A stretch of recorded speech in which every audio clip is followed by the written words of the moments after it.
Great, this is wonderful. Let's start. Welcome everyone. Hello, good morning, good afternoon, good evening. It's great to see you all here again.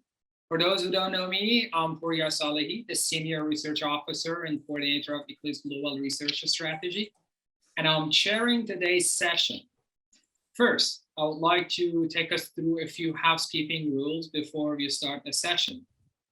As always, we do have professional interpreters on the session, so you're welcome to select your preferred language by clicking on the button marked interpretation and selecting a language.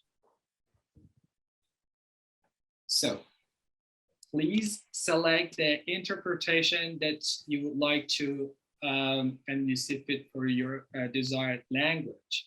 From the bottom ribbon, and choose a language. For those English speaking colleagues here, please choose English, because once our colleagues are interpreting French and Portuguese to English, you'll not be able to hear anything. But if your interpretation is set on English, you will be able to hear all the conversation in English. Thank you. As the next point, please, can I request that you rename yourself in the Zoom as first by your full name and then your city. You can do this by opening the particular participation tab, finding yourself and clicking more button, and then start renaming. I am going to give us 1 minute to rename ourselves with the name of our city. Doesn't matter if you're not working for a city, please kindly write the name of city you are based in.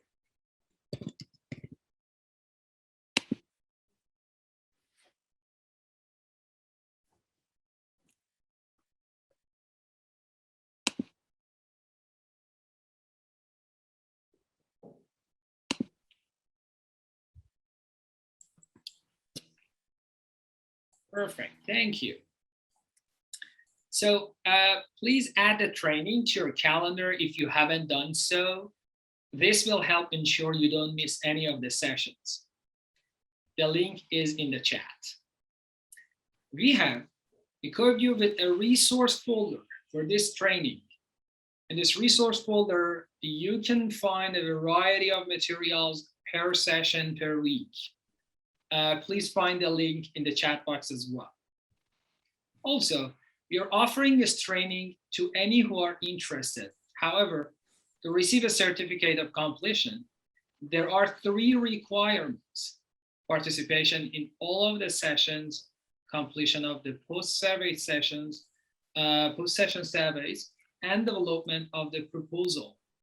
If you know that you will miss one session, you can let us know, and watching the session recording and filling the survey will then be possible.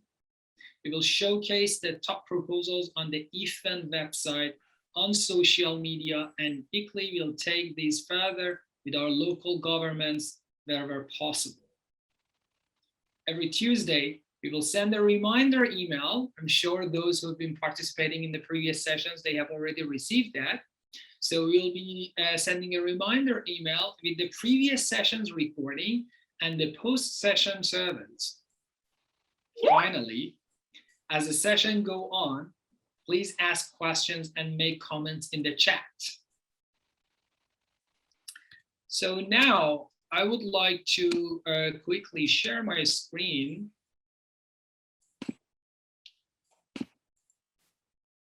Hope you are able to see my screen.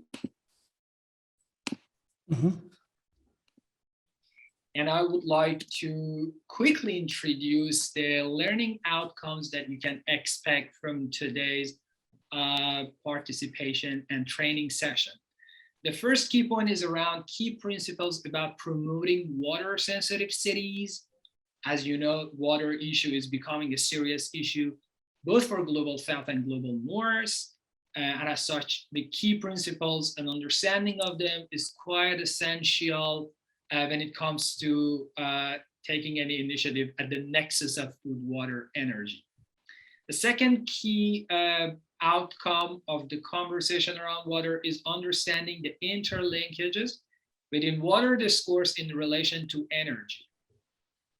We will have a case of NICOR, and then discussion will be made by Floriana Polis colleagues in response to a NICOR presentation. The second part of the session, we are going to basically expose to the understanding of energy system transformation and integration of urban energy systems into food, water, energy nexus. It's a pleasure for us to have the example of SONEX modeling framework by one of the leading scientists, Ali, who is here. And then we will gain insights into how a city is attempting to achieve 100% renewable energy. Here, we will have colleagues from Kisumu County that they will present their case, and our colleagues from Gangtok will provide response and discussion to the presentation. So I am only chairing today's session. We have a wonderful moderator for today's session. My colleague Rodrigo, a senior researcher at FJB Foundation, will be moderating the session today. He will give us a refresher presentation on the food, water, energy nexus and take the moderation over. Rodrigo, thank you for joining us. Over to you. Thank you, Puria. Thank you for the introduction. Morning, evening, and afternoon to everyone. I'm gonna share my screen here. I have a very short presentation about the Nexus. So can you see the screen? Yes. Okay, here we go. It's my pleasure and honor to open and be a facilitator for this session, and I'll try my best despite some language barriers, you know. And then I have the hard task to introduce the Nexus session and the Nexus topic. So let's try this. We have already heard in this very training that the time is now to take actions on water and energy. And we have also heard that water and energy issues are not just about water or energy. They are about the environment. They are about agriculture, production, and consumption of goods. They are about climate change, disasters. They are about financing, and so on. The Nexus concept is probably very familiar already to some of you, but basically the food, water, and energy nexus means that when there are higher demands of natural resources, there are also more trade-offs across the areas of energy and water and food and others, and other sectors, right? Industry, agriculture, tourism, and so on. And there are also more trade-offs on the environment and the environmental needs. So when resources become more scarce or degraded, then these trade-offs can cause friction between users and possibly loss of ecosystems and their vital service. However, the other side of the coin is that there are also synergies, and we know that we are not sufficiently exploiting this synergy as of now. So from the perspective of the Food, Water, and Energy Nexus project, our IFWEN project, that supports local governance for the food, water, and energy nexus through urban green and blue infrastructure. The nexus is important because the trade-offs and impacts across sectors, they are multiple between energy and water sectors, and are very common in the transboundaries context, you know. And taking the nexus approach in the transboundary approach means improving base level policy, base level planning, with respect to these trade-offs, and so addressing existing trade-offs and anticipating possible trade-offs into account. And cities usually have three different systems for water, energy, and also for food, which are not often explicitly connected.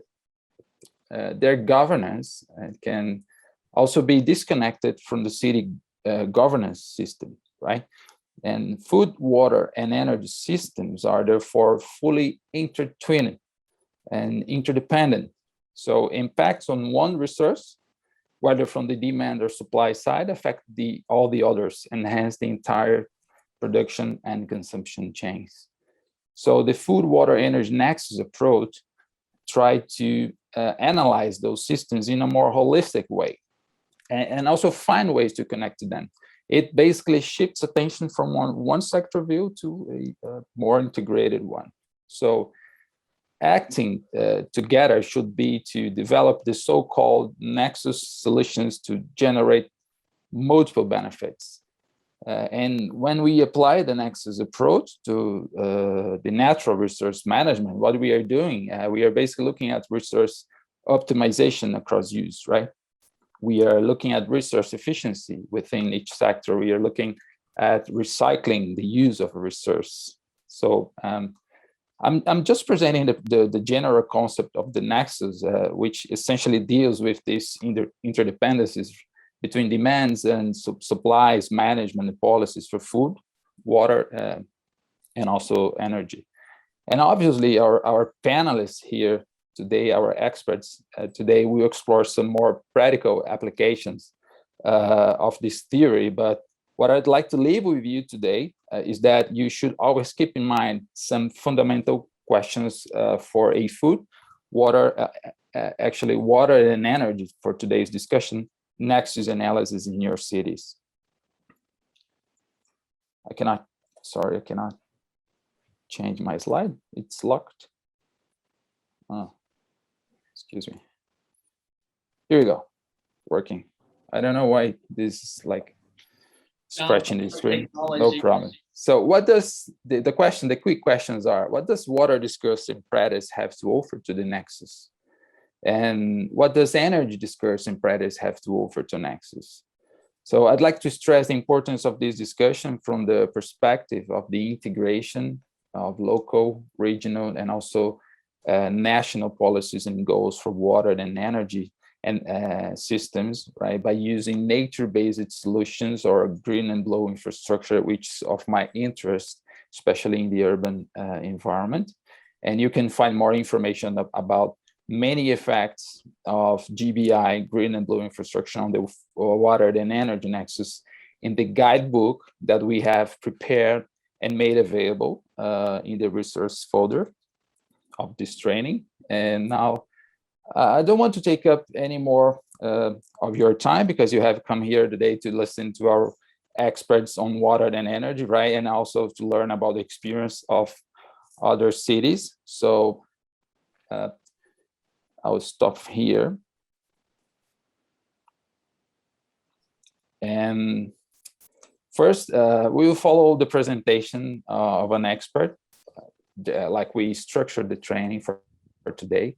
We'll follow the presentation of an expert on the subject for about 10 minutes. Then we'll learn a little about from the experience of some cities invited to present their main challenge and achievements on the subject, of course, on water or energy.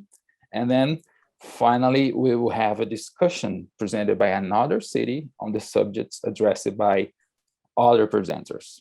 So the way we structured this training is really to offer a peer-to-peer learnings. So please add your thoughts into the chat and ask questions when it comes to discussion time. And I hope you all enjoy the Water Energy Nexus session. So to start us off, we have core questions on what does water discourse and practice have to offer to Nexus? And we have invited Dr. Kirsty Carden, who is interim director of the Future Water Research Institute at the University of Cape Town, to share her perspectives on the subject. So thanks for joining us, Kirsty, and please, the floor is yours. Wonderful. Thank you very much for the introduction. I'm assuming that you can see my screen. Yes, we can. Okay, wonderful. So yeah, thanks again. I'm coming at this from a research perspective from the University of Cape Town, and really giving you a little bit of insights as to what we do at the Future Water Research Institute in the space of around water sensitive cities. So I've been asked to really give a very brief overview of water sensitive cities, and also to speak to you about this notion of what the role of the water discourse and practice is in terms of addressing the nexus. 8 minutes is a tall order, so I'm going to go through this quite quickly, but of course you're welcome to ask me questions afterwards, and the presentation will be shared. So just to start it off, and I'm sure a lot of you know quite a bit about water sensitive cities and the role of blue-green infrastructure and nature-based solutions within these cities. But you know, the emerging challenge for urban areas is designing for resilience, particularly to the impacts of climate change. And of course, Cape Town came across this very, very well with our Day Zero crisis a few years ago. So we need to think about how we can future-proof cities and start looking at ways in which urban livability, but also productivity and this notion of trying to meet sustainable livelihoods can be enhanced, and how the urban food, water, energy nexus can be innovatively explored. So, you know, the planning and design of sustainable cities requires holistic approaches centered on an appreciation of all of these interconnections, as we've just heard, between the various elements that affect the ecological footprint, and in particular, our resource use of water, from my perspective. So traditional approaches to urban water management that compartmentalize water supply, sewerage, solid waste, and stormwater are no longer able to provide optimal outcomes in this regard. So we start thinking about water sensitive design and water sensitive cities. And of course, water sensitive design includes sustainable water supply options. It includes stormwater management, sustainable stormwater management, things like SUDs, low impact development, those sort of things. Wastewater minimization and reuse is very important. And of course, the design and planning of cities. How do we design these cities so that they are livable, resilient, sustainable, and productive? So water sensitive cities have all these characteristics, and they do this through a combination of physical infrastructure, governance arrangements, and social engagement. And as you'll see from some of the examples that I give you just now, all three of those are incredibly important. It is not just enough to design sustainable green or blue-green infrastructure and leave that as a city. So we see water sensitive design importantly as the process, and a water sensitive city as the destination. And that water sensitive city includes, as you can see here, it includes the sort of nature-based solution options of green buildings and roofs, using nature-based solutions for water treatment. It includes SUDs, the sustainable drainage systems for flood resilience, for issues like stormwater treatment and harvesting, managed aquifer recharge, so that connection between storm and groundwater is very important. Thinking about naturalizing waterways and coming back to this sort of notion of livable urban rivers within our cities.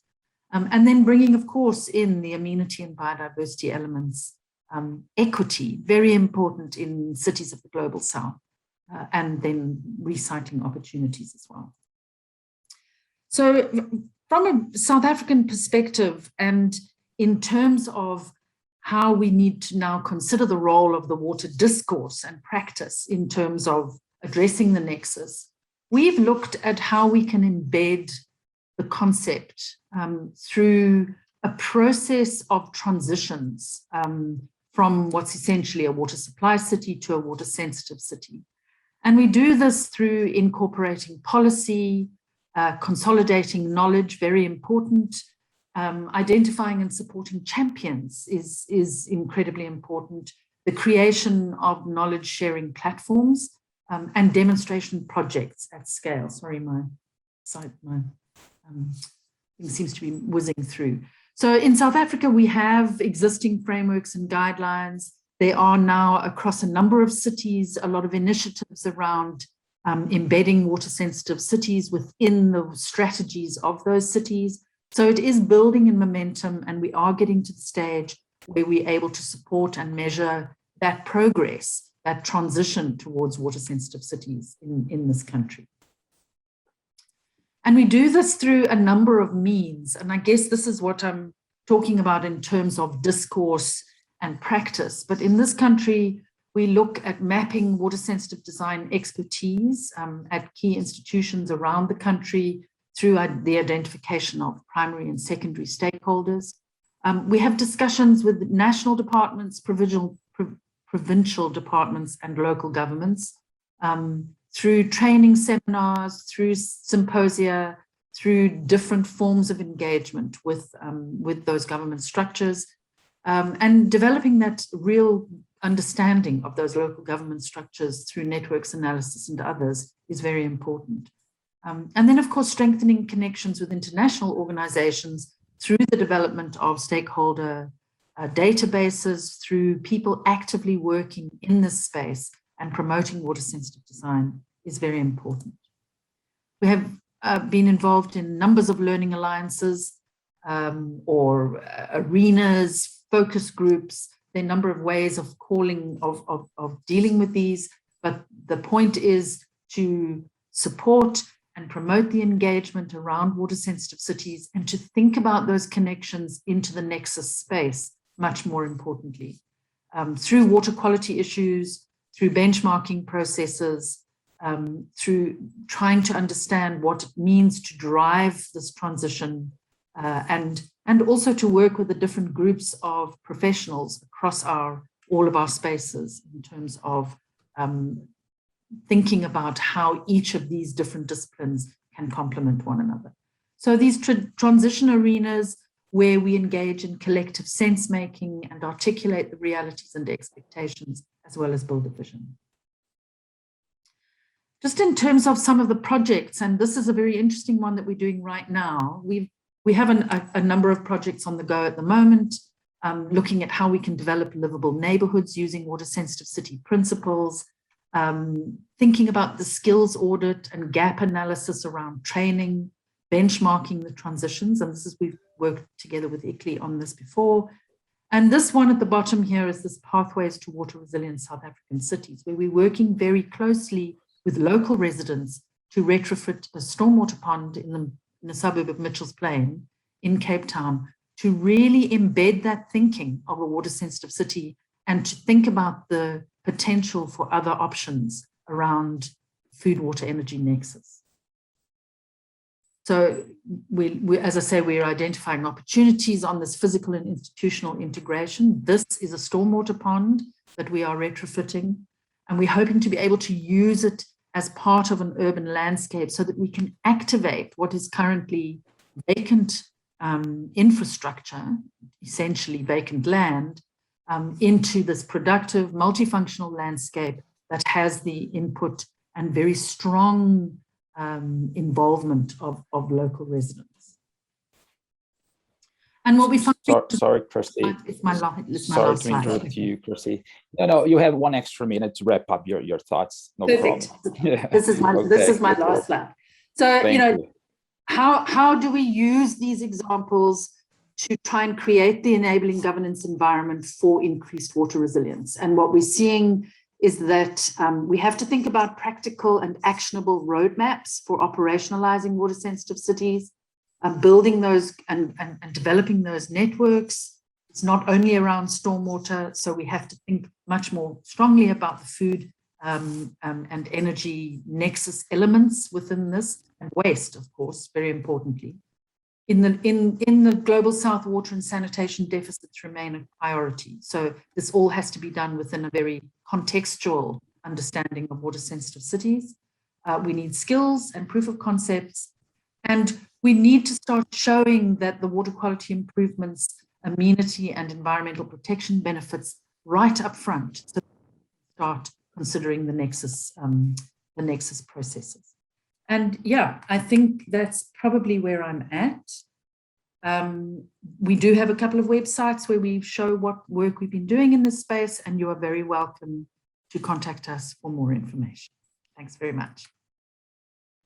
Thank you. Thank you so much for your insights, Kirsty, on water sensitive cities. And In short, it's all about nature-based solutions, right? And how to integrate these green infrastructures into the water management system. And also, after we're gonna discuss these green infrastructures into the energy system as well. So I think it's one very interesting point you raise. It's about the multifunctional infrastructure. So we definitely have to start thinking more in integrating different scales of not only GBI, but also the water systems, the energy systems, small scale generation to supply and meet the demands in cities. And another interesting point is about identify champions and elect those projects that are have high standards in the city in terms of water collection, being rainwater harvesting or water supply or whatever. So it's very important. And one thing about the discourse is that I think it makes no sense to talk about water saving, for example, if in practice we don't do our part, if we don't turn off the tap, if we continue to waste it, you know. Of course, most of us must be thinking that the real culprits are the big consumers, but the fact is that the decision making is made by people we elect. So big companies consume water to produce and products we demand, but the food we consume, right? So I think efficiency measures in distribution, but mainly in the reduction of water demand, should be the focus of policies aimed at both, as you said, large consumers and individuals. And in this point, water reuse plays an important role in this context. And I believe that the Nagpur case, our next presenter, will explore something along these lines by sharing some experience about alternatives for water treatment in the city. Now, I'd like to invite Mr. Rajesh Dufare, who is a city official from the city of Nagpur, and to tell us a little bit about how has your city navigated water challenges. And he will share the experience of creating sewage treatment plants in the city for reusing water in thermal power plants, I believe. Mr. Rajesh, the floor is yours. Please go ahead. Yes, thanks, Rodrigo. This is Shardul Benigurkar. I'm presenting on behalf of Mr. Rajesh Dufare. I'll be presenting the Nagpur's case today. Can I see my slides? I don't see anything yet. Did you start sharing your screen? There's a button in the bottom of the screen, right? Yes. Can you see my screen now? Yeah, I think it's coming. Now I see. Go ahead, please. Yes. So I'll be presenting the case of Nagpur, which is closing the loop of recycling and reusing the treated wastewater in Nagpur. So basically, to give the background of Nagpur city, Nagpur is not exact, but almost the geographical center of India, which is very rapidly developing city. The population is around 2.5 million in 2011, and now it's almost 3 million. And city is rapidly changing in terms of major infrastructure projects like metro rail, many IT parks incoming in the vicinity, as well as quite a lot of industrial development happening, especially textile and other manufacturing hubs, which are coming in the periphery of the city. City is witnessing quite a lot of migratory pollution as well. However, in terms of the urban systems, municipal services, city is facing quite a lot of issues. And coming back to our topic, that Nagpur is situated in such a way, in such place that it faces droughts, as well as it has to depend upon the surface water. It does not have a very wide flowing river in the city itself. It has to depend upon the intrastate water supply reservoirs, where taking the water from those reservoirs is very costly, and the allotment done by the state department is not changeable. That's why the city is facing quite a lot of issues in terms of per capita water supply, and that's why city is not also able to supply the fresh water to other sources as well, including industry or agriculture activities which are happening outside the city or inside the city as well. So, and on top of that, the existing water supply network it's quite old. It's changing right now, but it's quite old. And the non-revenue water which we talk about, it's very high. It's almost 50% because of the dilapidated network and other issues. And that's why the wastewater treatment is very crucial part. And that's when the Nagpur thought of this project of using the wastewater and recycling it. Uh, yeah. Mm. Ritu, you might take over from here. My colleague Ritu will take over the case from here. How the city took the integrated approach of recycling the wastewater and reuse it. Sure. Thanks, Shardul. Like Shardul, I'll just build upon what how Shardul introduced the city. So, the Nagpur Municipal Corporation, being the urban local government, is responsible for providing drinking water to its citizens as well as treating the wastewater. So, quite some time back, 2008, the water supply in the city was around 500 million liters per day, which actually rose up to around 765 MLD with the growing population. And the city has a lot of industries, especially thermal power plants around. So, there is quite competition between the sources of water. So, there is a competition that how much water will go for the drinking water supply, how much water should go to the thermal power plants, because the energy coming from the thermal power plants, I mean, the energy consumption also increased with the increasing population and the urbanization. So the city was at the pressure at, the front end, at the back end to provide water supply, also to treat the amount of the wastewater that was coming out from the increased population and the other challenges that the city was facing because of, migration, urbanization. So what the city thought,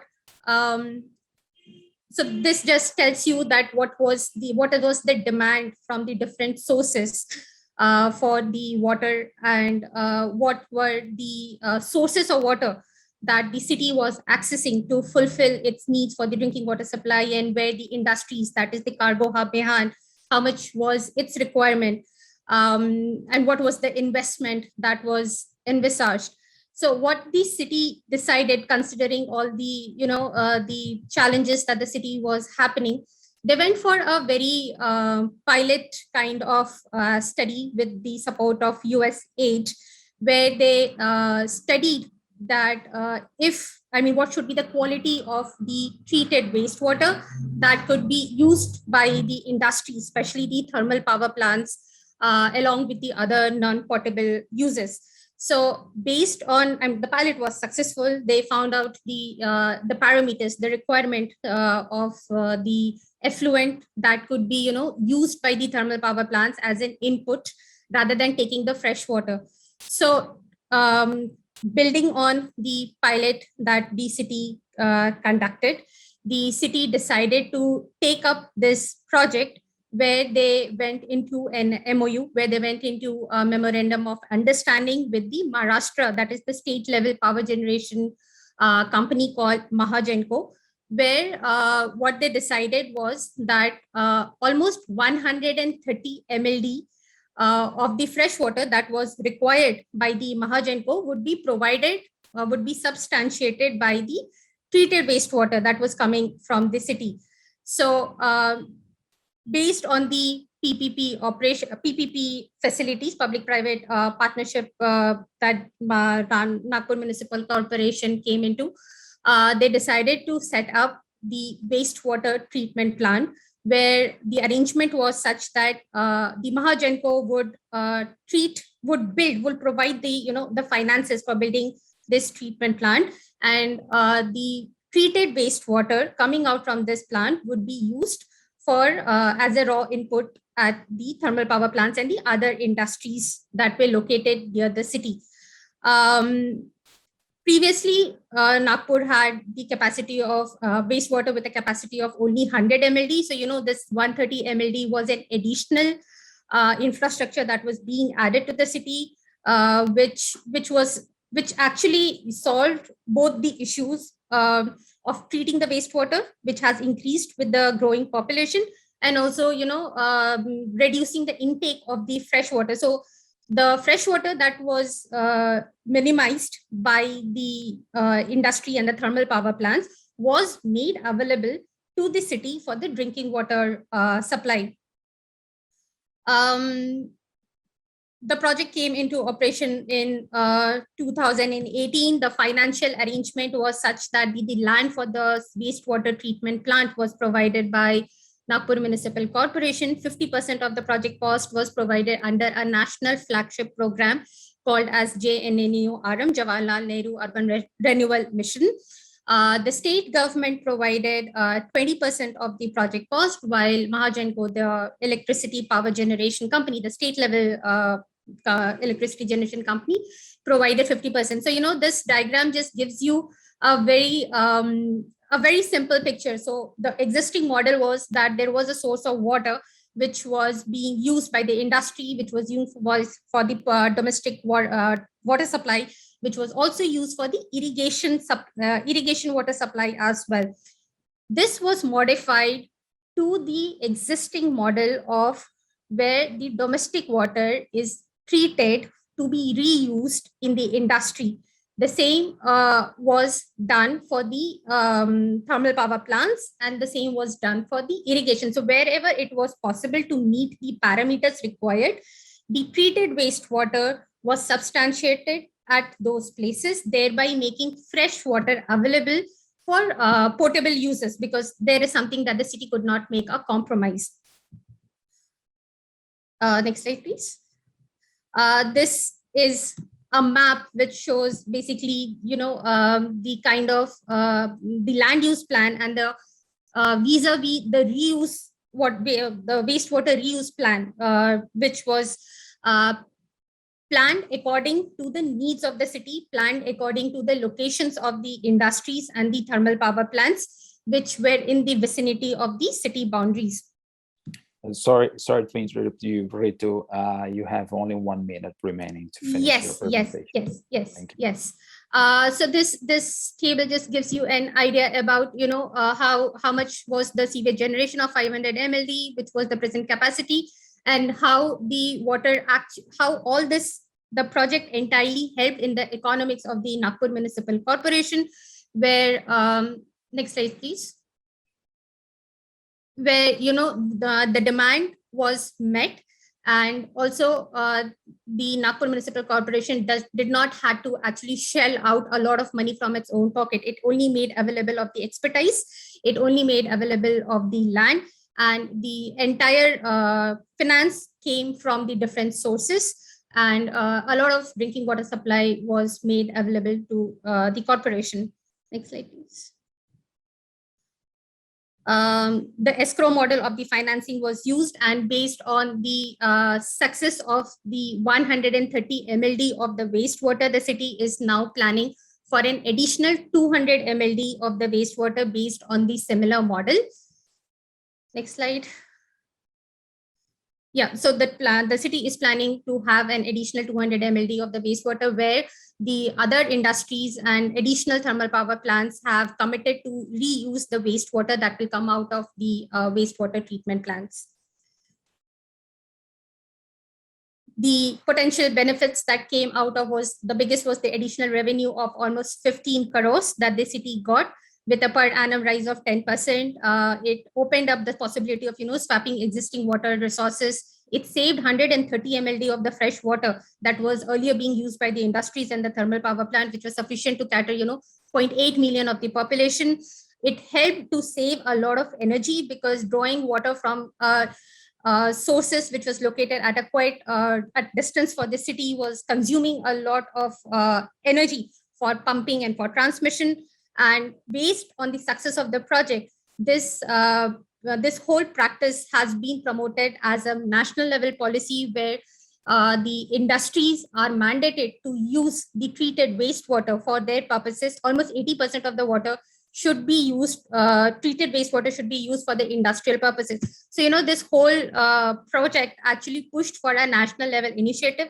There are quite a number of cities which is looking into the possibility of establishing a nexus between water and energy based on this experiences from Nagpur.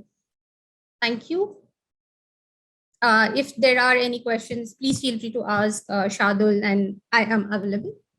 Okay, thank you. Thank you, Ritu, for your presentation and your thoughts on the case and for sharing the Nagpur experience in managing in a more integrated way the water systems in the city. And it's very interesting how the city came to a solution for reusing the water, the wastewater that was wasted and dumped it into rivers, or it wasn't used properly before this public-private partnership.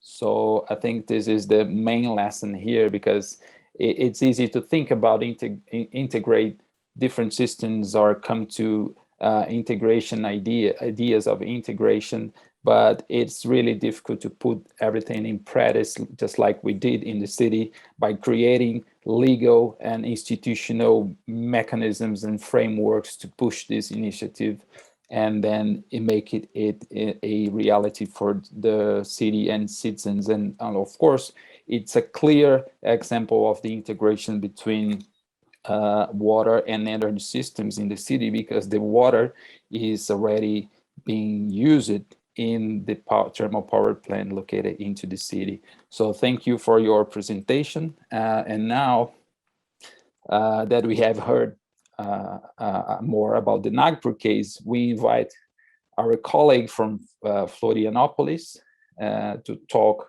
a bit about what insights can be applied to support the city, Florianopolis, in bridging water with NEXUS. So I'd like to invite Ms. Francisca Daus to share with us her thoughts and understand how the city could learn and benefit from the example of other cities, and in this case, the Nagpur city. And if so, it will be the case of developing something similar in Florianopolis.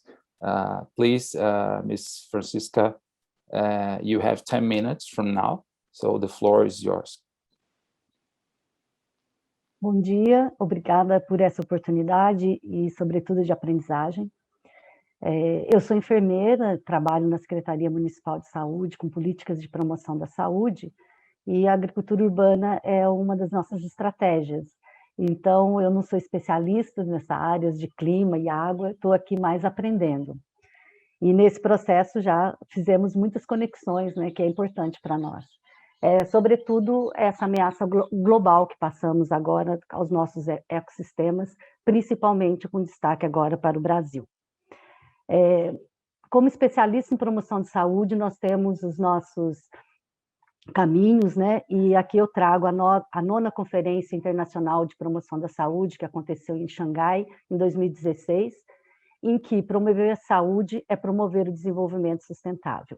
Esse é o tema da conferência, e nisso nós estamos engajados nessas políticas. Em Florianópolis, a realidade em termos de água e esgotamento sanitário é bastante delicada, pelo fato de estarmos numa ilha com ecossistemas muito sensíveis, e também uma ilha com várias áreas de preservação comandadas, digamos, gerenciadas pelas 3 instâncias federais, né, inclusive privadas.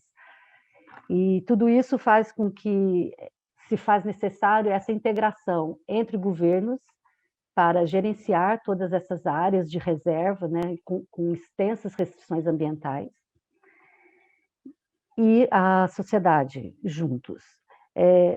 Uma questão em relação ao abastecimento da água, Florianópolis ela depende de outras municipalidades, né? Nós temos os grandes mananciais em municípios vizinhos, né? Então que abastece várias cidades. Então essa reflexão nos leva também a ver a importância dessa integração entre todos esses municípios que utilizam o mesmo manancial.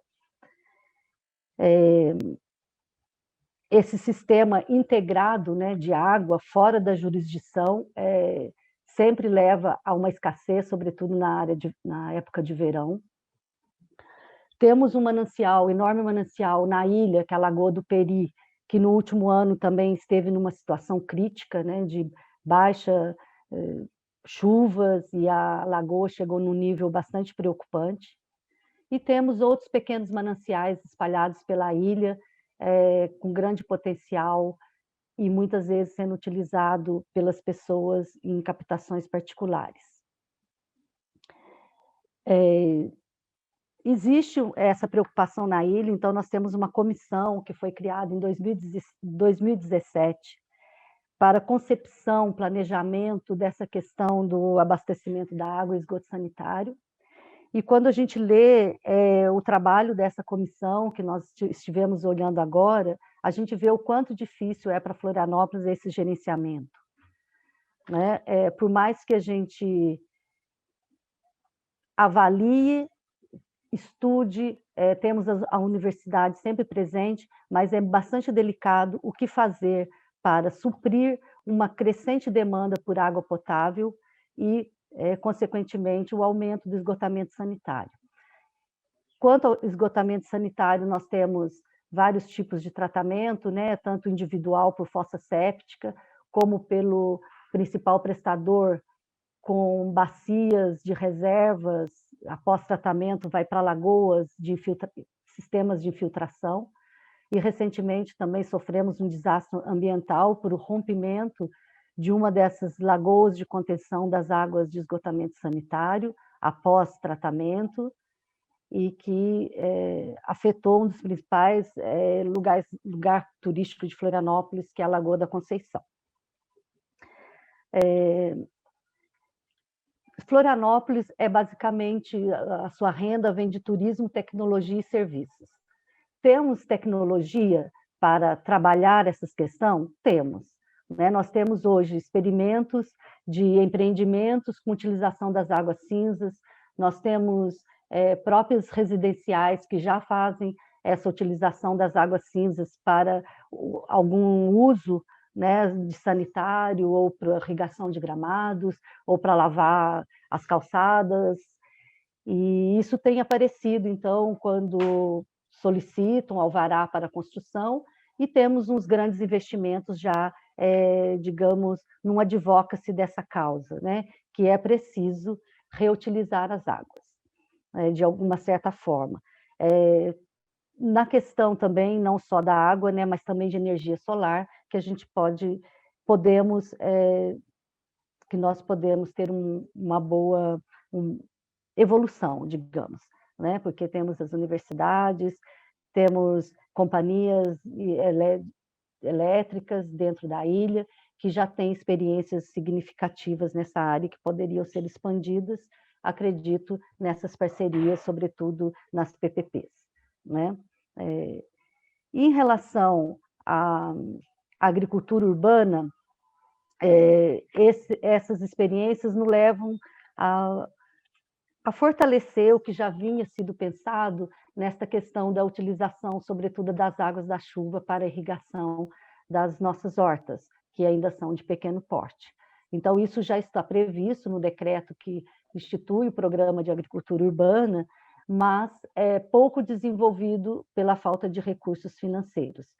Temos escolas, né, escolas do futuro, já com captação de água da chuva, reutilização de águas cinzas, energia solar, já pensando nessa perspectiva por Florianópolis integrar aí o circuito das cidades emergentes sustentáveis, e com a intenção de aumentar a sua competência e as suas capacidades para esse nexo e, digamos, preservar os nossos recursos. Sorry to interrupt you, Francisca. You have only 1 minute remaining. Só mais um minutinho. Thank you. Eu acho que é isso, eu não sei se meu colega quer complementar alguma coisa, a importância de ver a experiência de Nagpur, enquanto que eles se uniram, né, e acho que esse é o modelo que nós precisamos adotar, né, que sozinhos ninguém vai conseguir alcançar os seus objetivos. E estamos muito agradecidos pela oportunidade. Obrigada. Okay, we thank you. Thank you for the presentation and insights on the Nagpur case, and also for sharing the Florianopolis experience with us today. And we know a bit about the case. We know that you are running a urban agriculture a program in the city, which is very interesting, and it is very connected to the previous presentations in terms of green infrastructure in the city to promote green areas and also produce food, supply food to citizens, and also to collect some water, to harvest some water and alleviate the demands for water. So it's connected to the previous cases somehow through green infrastructures and also to water management. So we already have some questions popping up here in the chat, and I'd like to open for more questions and discussions, but we'll just jump in and ask one question for Rajesh and Ruti from the Nagpur city. Someone is asking, I'm sorry, I didn't get your name at the time, but is there any legislation in India or in the municipality itself that regulates the use of effluent water, and which is important information also for Florianopolis? And after that, I'd like to ask to you, Francisca, if I may, how do you make people from different government administration have a dialogue? Do you put them all in a focus group, or do you agree with each of them? So feel free to take the lead, anyone. Thank you. Thank you, Rodrigo, for the question. Yes, in India, we have a national level policy which regulates the parameters of the effluent to be discharged from the sewage treatment plant and the effluents that will be discharged from the thermal power plants and the industrial units, depending on the types of the industries. So there is a very well established policy, a very stringent rules and regulations by the Central Pollution Control Board, which is being monitored at the state level by the Central State Level Pollution Control Board. So the city is supposed to abide and ensure that the effluent that is coming out of the STPs, the sewage treatment plants, meet those standards. For this particular project, the standards were set a bit more stringent, considering that it will be reused in the thermal power plant. So considering, it should not hamper the boilers and the other processes of the system. The standards were fixed depending on the basis of the pilot that was conducted with the help of US aid. So that answers that we do have a well-regulated policy for the effluent parameters. Okay, thank you. Francisca, would you like to answer your question or add some thoughts on Nagpur's explanation about the case? Eu vou responder a pergunta, né, sobre como que nós colocamos as diferentes administrações para dialogar. Então, nós temos algumas experiências que a gente fala trabalho em redes colaborativas. Algumas vezes são comissões firmadas através de decretos, outras são mais sem alguma documentação que rege esse encontro, mas que as pessoas identificam que precisam estar juntos para executar esse trabalho. E como na promoção da saúde, nós iniciamos mesmo identificando essas pessoas que são importantes para o processo, chamando, indo até elas e conversando e fazendo uma proposta de sentar e discutir sobre aquele problema, e que as pessoas, é muito importante que as pessoas identifiquem que sozinhas elas não vão conseguir avançar, que precisamos trabalhar juntos, e, sobretudo, numa perspectiva de fortalecimento deste parceiro, né? O que ele precisa, quais são as fragilidades, como que nós podemos colaborar para que ele cresça também e que juntos nós possamos avançar. É esse modelo aí de intersetorialidade, porque as pessoas estão acostumadas a trabalhar cada um no seu local. Agora, para fazer um pouco essa fala, eu fui conversar com o pessoal que cuida da água e do esgoto, e parece que são áreas totalmente distintas. Você não pode falar esgotamento sanitário, não, porque eu sou a água pura, depois que a água passa pela casa e se transforma, passa pelo ser humano, é outra pessoa que cuida, não sou eu. Então, a gente vê essa dicotomização entre setores, né, cada um cuidando e que não dialogam. Então, para nós é muito importante esse diálogo e essa troca de parcerias e ações. Thank you, Francisca. We have another question, this time for Kirsty. And Kirsty, what are the main legal or institutional barriers to greater implementation of GBI or nature-based solutions in cities? So thank you for that. I think generally it's around the silo approach within cities, actually. It's, you know, there's plenty of reasonably good policy. There's a lot of guidance around the implementation of blue-green infrastructure, but they're not really speaking across and between institutional departments within cities. So for example, stormwater is often managed within roads departments. So in cities, it's seen as a resource, not as a resource, it's seen as a waste that needs to be got rid of as quickly as possible. And so there's very little incentive for a city to try and manage their stormwater in a way that would make it part of the water cycle, rather than just getting rid of it in concrete infrastructure. So things are changing a little bit in some of the cities in South Africa. Cape Town has made a very definite move towards integrating all of the water functions within one department, and really trying to connect the planning function, which is often so badly lacking across all of the others. But I think those are the main barriers. It's that compartmentalization of all the different functions. How do we manage to integrate them much better? Yeah, perfect. I agree with you. This silos thinking is like locking everything, and then we have to move our mindsets, you know, to think in a more integrated way. And it's difficult. We don't know how to do that yet, but it's a way we have to at least try to pave, right, for the future. Thank you for your reflections. We reached the time of a break. So we have a 5 minutes break for you to stretch your legs, grab some water or coffee or whatever you want. And we will get back in 5 minutes for the energy session. Okay, see you soon. Thank you. Okay, I think we had time enough to have some water and a good refresh. So welcome back to the Water Energy Nexus session. So now let's learn a little more about the energy part, which will be presented from a reflection on water energy discourse and practice have to offer to the Nexus.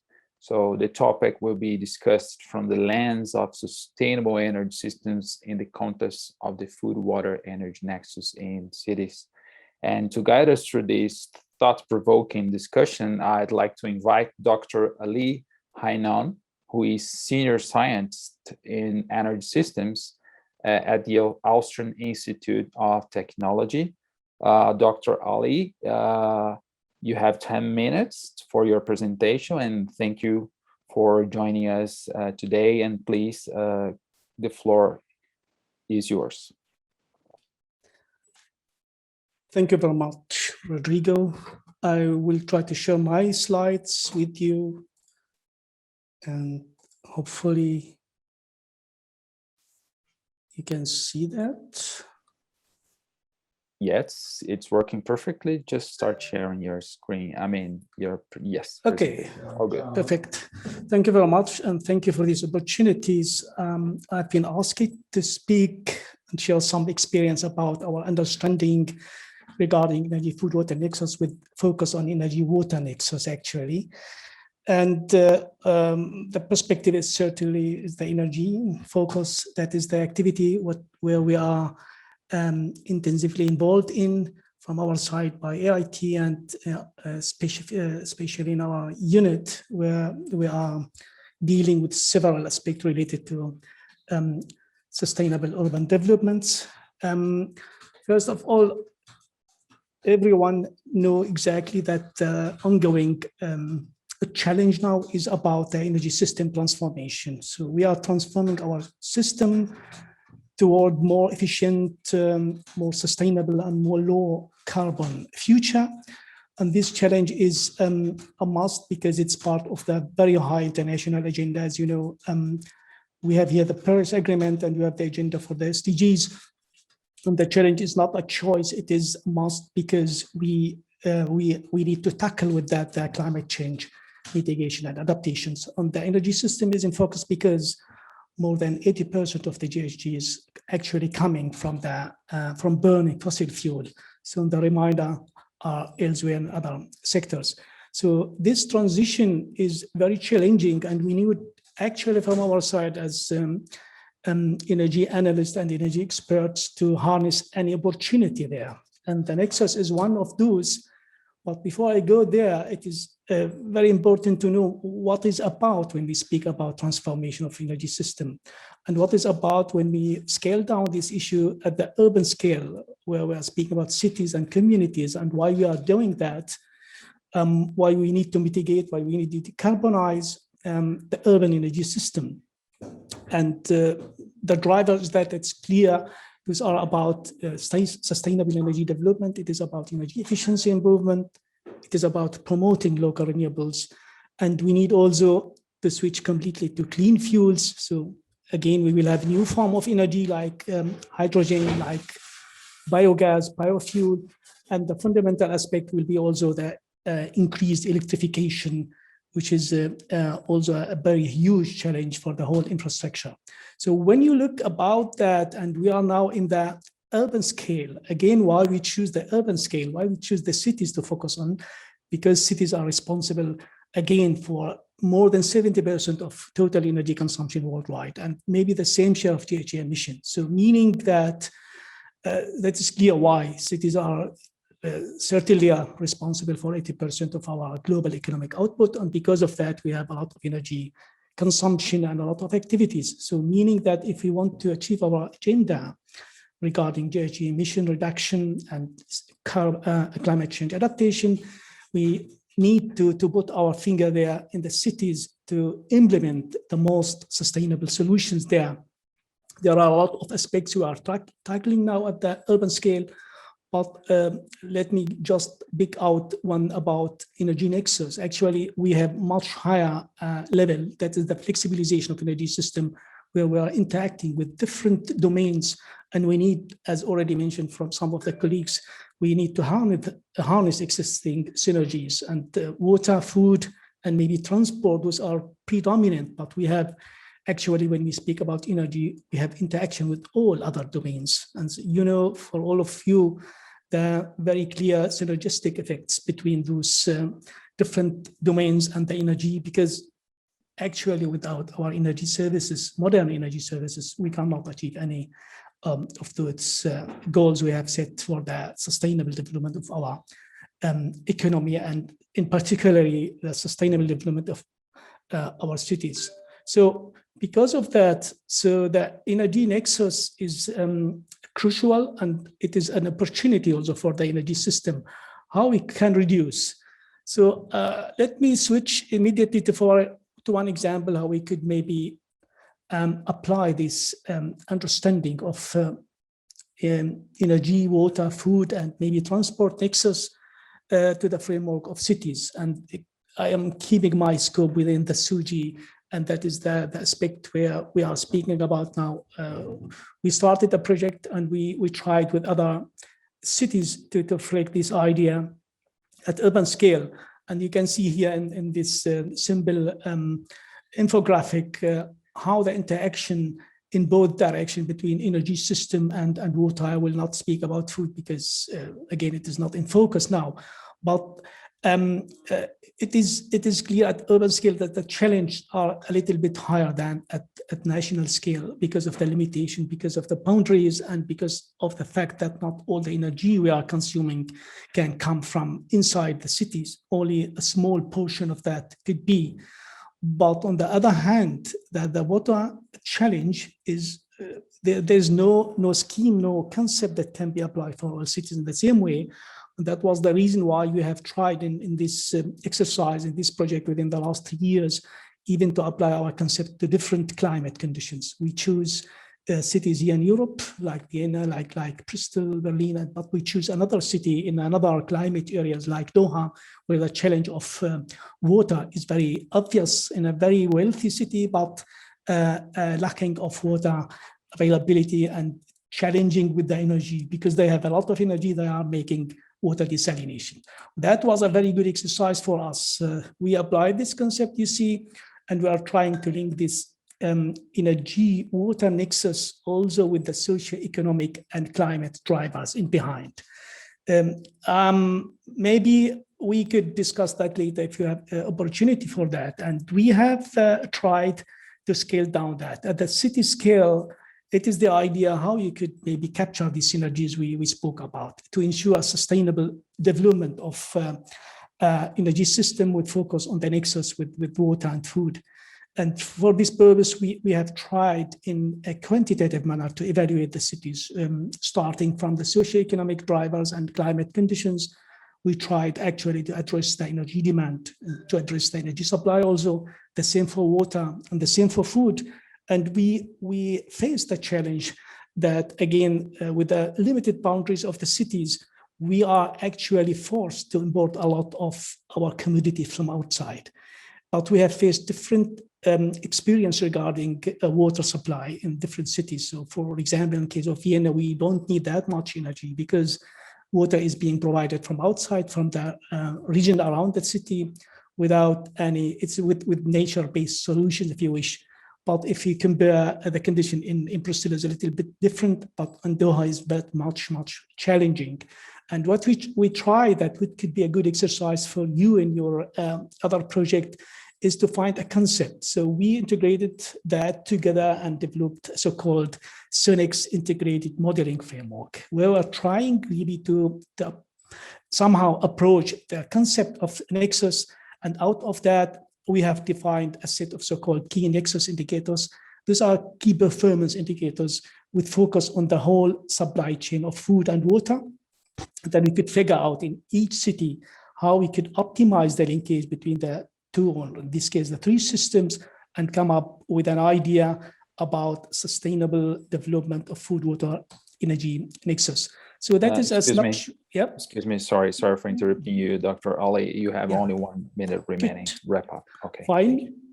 So because we are applying this approach at the city scale, we have created a kind of framework within the co-creation process where we are linking cities in there. And we are trying also to provide a kind of policy guideline where we said, okay, we need to develop the scenarios in coordination with the city decision-making, and we are taking into consideration also the future visioning of cities. So that could give the results, what we are looking for, namely food, water, energy, sustainable food, water, energy strategies, give more reliability in terms of possibility to implement the plans which we could extract out of these strategies. So that is maybe a final slide about the process we have developed with our local stakeholders and which methodology we have applied and in which cities we have implemented that. And certainly there will be an opportunity to share some of the ideas with you in the following discussion. Thank you. Okay, thank you. Thank you so much, Dr. Ali. Very interesting and impressive presentation from the perspectives from the SONIX project. And I'd like to thank you again for that. And especially because I'd like to highlight an interesting point you mentioned about the energy system transformation, because we are facing this challenge of transformation of energy transition, and renewables play a key role in this transition, right? And when it comes to renewable, I think we have great potential to use biomass in cities, especially at city scale, because city is where we produce most of the waste, right? So we can try to use it as a renewable source of energy. And also there are this hot topic and nowadays about flexible biomass systems. So we can generate some energy from biomass in exactly at that time that the wind is not strong enough to, run wind turbines. There's no sun power to run solar powers, and then we can use biomass, and so very interesting point. I would like to go further into more details about your modeling exercise, because I'm personally interested in this topic, but let's move on. We have another presenters to talk about. Now we would like to invite Mr. Laban Okeiro from Kisumu County, who is going to reflect on Kisumu County's journey to promote 100% renewable energy. And let's see if they are using biomass and how they are dealing with this challenge Dr. Ali just presented us. Thank you and welcome. Welcome, Mr. Laban. And you have around 18 minutes, between 8 and 10 minutes. The floor is yours. Go ahead, please. Thank you very much. I hope you can hear me well. Yes, we can. Thank you for the opportunity. I'll take a short time to talk about what we are doing in Kisumu County, which is a city. I can't see my slides moving. I don't know. Okay, yes, I'll take a short time to talk about the situation at hand about energy in Kisumu County, and reflect on our journey to promote 100% renewable energy within the county. To those who may not be aware, Kisumu County is one of the 47 county governments devolved units in Kenya. We call them counties with a population of 1.115 million people. So the county is again subdivided into quite a number of administrative units. There are 7 in number, and most of them are rural in nature. So the city covers only one sub-county, which is Kisumu Central, with a population of 145 persons. So within the county, we have quite a number of economic activities, including fishing, rice farming, and sugarcane farming. And 21% of the county is covered by water surface, that is Lake Victoria. Again, within the county, we have 4 sugar milling factories. So that tells that there's a lot of biomass production within the county. But fortunately, these sugar factories already using the bagasse to generate power for their internal consumption. In terms of electricity connectivity, the county is slightly above 50%, and a bigger population is still unable to access electricity. So this is the situation at hand. I've said that only 52%, 52.6% by 2019 could access electricity for lighting, and then a smaller percentage of 26.2% could access through solar. But you can notice that a bigger percentage of the population is still using unclean sources of fuel, either for lighting and cooking. Cooking is a bit worse, because notice that 49.6% still use firewood. Cumulatively, unclean firewood, paraffin, and charcoal add up to 80% of the population. So there's a lot to be done.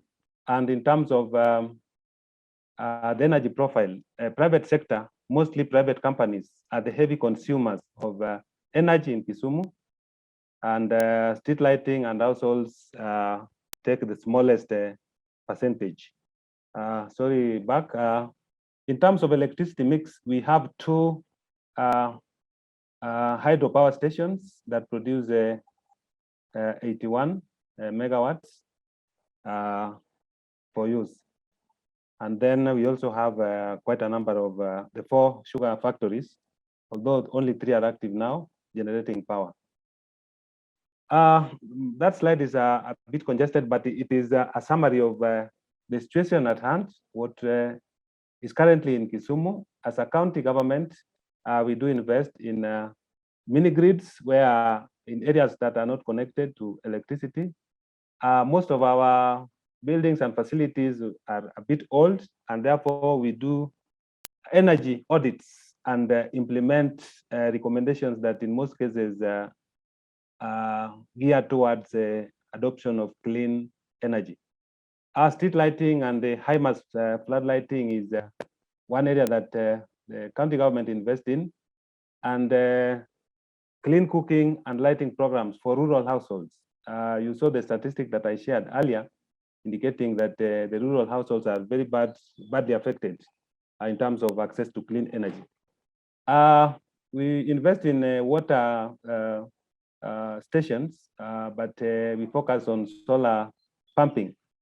We are also doing an energy center where we consider training, capacity building, mostly rural communities on issues of renewable energy and climate change.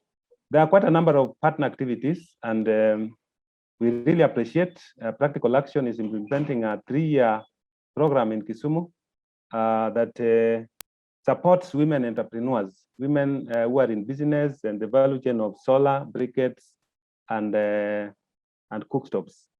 There's also a SICA project that aims at unlocking sustainable energy and climate-related investments with a focus on 3 pillars: the climate mitigation, adaptation, and access to energy. And also our key partner, ICLEI Africa. We are implementing a project dubbed Towards 100% Renewable Energy in Cities and Regions for Climate Mitigation that is aimed at supporting the city and the county to effectively implement local climate action by developing a roadmap towards 100% renewable energy. There are quite a number of private sector programs and national government projects. I may not talk about all of them at now. So in terms of the 100% renewable energy that we implementing, we have done quite a lot since the inception of the project, whose objective is to collectively involve the various stakeholders, both the national government, neighboring counties, and the private sector, as well as the NGOs and CBOs, in developing a roadmap towards 100% renewable energy. We are in the 2nd year of implementation of this program, and it's supposed to end at 2023. So as a county, we have done quite a lot in terms of collaboration in collecting data for energy modeling that is yet to be concluded, and also in terms of discussing and providing inputs on the modeling results. Recently, the project supported us and developed the county initial status report. So we know where we are in terms of energy and where we want to be in the near future. We had several engagements with the project partners. So this is a bit of the milestone. At the onset of the project, we constituted a 12-member project implementation team that was drawn from different sectors, relevant county departments, national government representatives, and representatives from the CSOs. We successfully developed the county initial status report. And above all, we also developed the vision for the county to achieve a universal access to reliable and affordable 100% renewable energy for sustainable development in Kisumu County by 2050. So we have had quite a number of capacity building activities, energy finance, renewable energy, and energy efficiency as key drivers for energy transition. And we are also looking forward to have more capacity building programs. Sorry to interrupt you, Mr. Laban. Yes. You have another minute to finish your presentation. Thank you. Yes, it's okay. No problem. So that is, I've talked about what is in the screen, but the project had also supported us in developing a GIS files for building land use type to determine renewable energy potential. So this is a summary of some of these initiatives that we do implement in the rural sub-counties. We carry out sensitization programs and create awareness about renewable energy. The guy enjoying the ride is the county governor, Professor Peter Nyang'nyong'o, when he was launching some electric motorbikes project in Kisumu, the support from UNEP. The same governor when he was launching the Kisumu Sustainable Mobility Plan. So this means that the political leadership is very critical in driving this agenda. We also have quite a number of private activities that is supporting training of fishermen and offering replacement of electric engines, which come at a lower cost in the lake.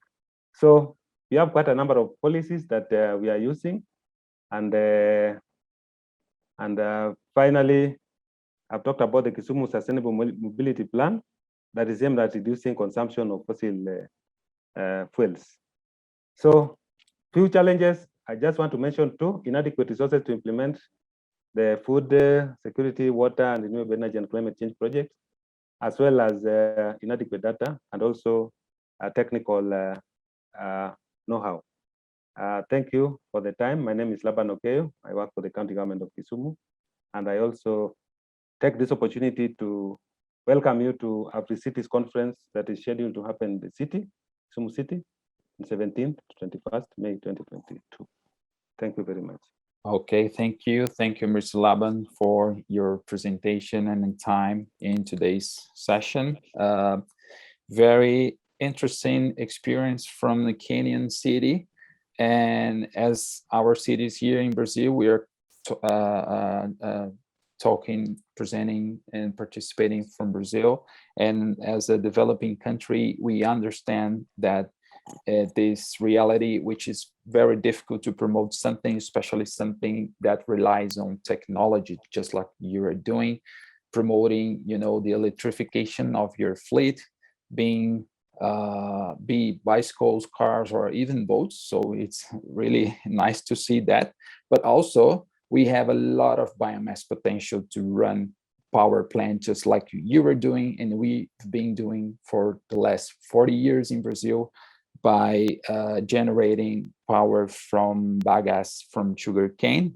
So thank you for your experience and for sharing the Kizumu's ambitious goal to be a 100% renewable city in the coming years. So just another point on that, I think this case also shows us the importance of thinking about energy systems from the point of view of the effects that go, you know, beyond the scale where the project is located, because the Kisumu case is a local case with impacts on the national policies and also the national energy supply. So these are called transboundary effects, and these transboundary effects are often left aside in analysis of the impacts caused by large infrastructure projects, such as those in the energy system. That's why it's important to focus on decentralized energy supply from small-scale renewable energy, just like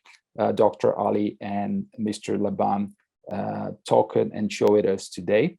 And now moving to the Gangtok case, which is a bit connected to this initiative, and in a slightly broader context of the NEXUS, I mean, which also includes the food sector. The Gangtok case, from as far as I know, they have a brilliant initiative to benefit solid waste in the city, which is used to be dumped in its main rivers, right? So, and since every city depends on water and clean water, they started a composting plant there to treat this waste, which ended up improving the water quality of the city rivers as well. So I know that this is just an example more related to recycling, but every recycling initiative is also related to the reduction of energy consumption. So it makes sense to mention this initiative here in this session on the water energy nexus. And however, our colleagues from Gangtok is here today to discuss the possibility of learning from the Kisumu case and from the lessons Dr. Ali provided us today, and perhaps using this knowledge provided by them to make Gangtok 100% renewable. So then I'd like to invite Mr. Han Kumar Chetri to share with us his opinion on whether, and if so, how Gangtok could improve or could develop a 100% renewables policy in light of this, of its current context and challenge, like being a mountainous city with geographical limitations for certain renewable energy source. Please, Mr. Han Kumar, the floor is yours. You have 10 minutes from now. Thank you.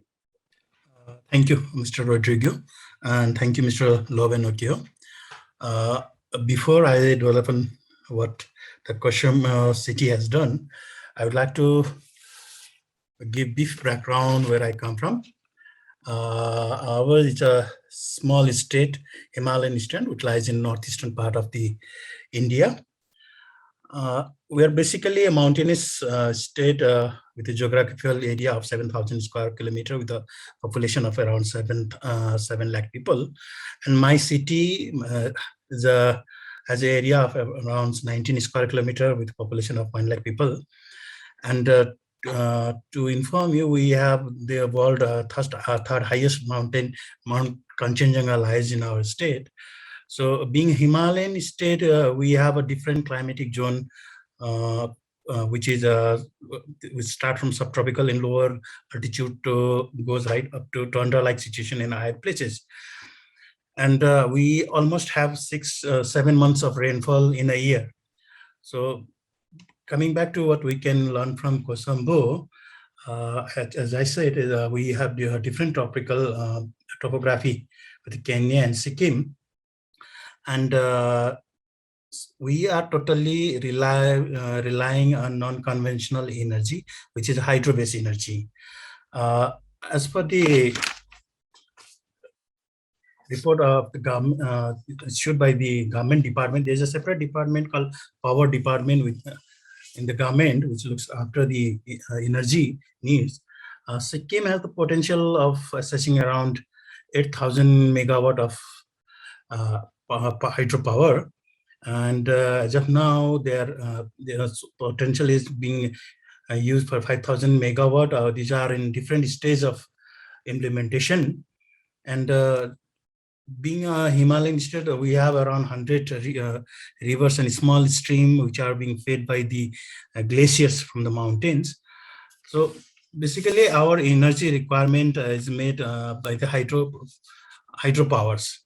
So we don't have other conventional type of energy, and we entire city is electrified, and we use clean gas for our cooking and other needs. And there's a department which looks after the energy, and these hydroelectricity projects are based on the government guidelines issued under the national power policy formulated by the state government. And the terms and development of hydropower in the state is through private power developer participation and central public sector undertakings. The hydropower projects allotted are based on build, own, operate, and transfer, which will be returned to the state government after 35 years from the commercial operation. So as of now, the government gets a certain percentage of the power generation on subsidized rate, and the rest are sold by these power companies. So we are largely relied on these hydro projects, and our needs are made by these power projects. And this is all I have to say. Thank you. Right, thank you, Mr. Han Kumar. Thank you for your insights and thoughts and reflections on the possibility of being a 100% city, just like Kisumu is trying to do. And now I'd like to open for some questions, but before, I already have some popping up here in the chat. So feel free to write your question or comments for the panelists, but I'm going to start with a question to Dr. Ali, and it is, how do you manage trade-offs for policy recommendations? Thank you. I will take these 2 minutes because I have really to leave to another meeting. Thank you for that nice question. Actually, that is exactly what we are discussing with cities. It is about how we can switch from the silo decision now to harness existing synergies between the different systems. Cities are still not prepared for that, actually, because that is a structure since more than 200 years, even in very advanced cities, but they started to think with us. And actually, we have managed to bring a lot of workshop now here in Vienna, about the same we did in Berlin and Bristol and Doha in our demo sites. And actually, we have raised our voice that this issue is now on the agenda. But how far they could implement in the future? So from ideas to the implementation and action plans, we still need really to do a lot of work. But maybe one point, the persisting challenge of climate change adaptation and mitigation, they are at the agenda now. And I think there is a very good opportunity to make use of this resource efficiency, CO2 emission reduction, and again, the wording of recycling economy now. It is circulating, which is related very strongly to the nexus effect. And hopefully that this aspect would be within the coming years much more visible for the city decision making. Absolutely. Thank you for your insights. Yeah, I perfectly agree with the importance of circular economy and energy transition. These both approaches should work together and be part of the integrated planning we've been talking about since the beginning of this session. So thank you, Dr. I know you have to leave, so thank you very much. You are welcome to leave, no problem. See you next time. See you next. All the best. Thank you. I just got another question here. It is to Mr. Laban and about microgrids. Can you explain a bit more about the mini or microgrids in the city? What are they made and how do they work? Please, Mr. Laban. Okay, thank you very much for the question. The microgrids and the mini grids, these are independent power production units, mostly from solar. And I mentioned earlier that Kisumu County, a bigger percentage of the county is rural setup. And our connectivity in terms of electricity is slightly above 50%. So there is that bigger batch of population and facilities that are not connected to electricity. So what we do is we focus on areas with the critical needs, like the hostels, water pumping stations, and we do the solar mini grids. So these are small units that are designed based on the size of the facility, and they are designed just to power that single facility. Yes, thank you. Yeah, okay, thank you. Thank you for your answer. And I imagine that you have like a thermal power, motors or engines actually as backup that use fuel. So you are running the systems in completely isolated communities. So now I got your point, no problem. Thank you for your answer. Now I'd like to invite, I'd like to start our exercise, which is called Zoom shower. I'll make a question. I'll just write a question here in the chat, but I'll kindly ask you all to write your answer and do not press the send button. Wait for for everyone to finish at the same time. And at the end, we can send the answer at the same time, okay? This is the questions for today. And name a solution or initiative in your local area designed to combat energy insecurity. If you know some initiative, please write in the chat, but please do not send, do not share yet. Wait for my permission, okay? Thank you. See you in 1 minute. You have 1 minute to answer, please.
Okay, for those who already have provided the answer for the question or the comment suggestion, feel free to share with us, and please, now you can send through the chat.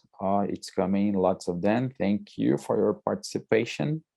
Great, let's move on. Thanks for that. Now I'd like to hand over to the dedicated ICLEI officers who worked very hard on this training, Jokuro and Amy, who will provide you with an introduction to a proposal for implementation template. Jokuro, Amy, please, the floor is yours. Thank you, Rodrigo. I'm just going to quickly just share my screen.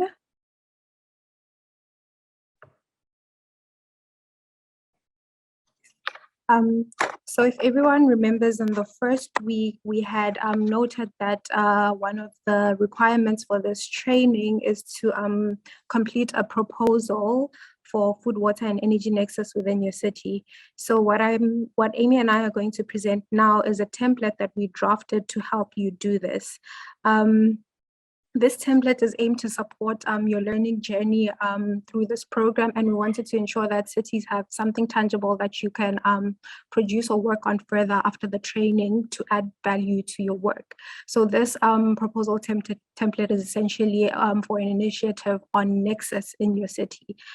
This first page, which I'm going to present, gives you an overview of what the template aims to produce.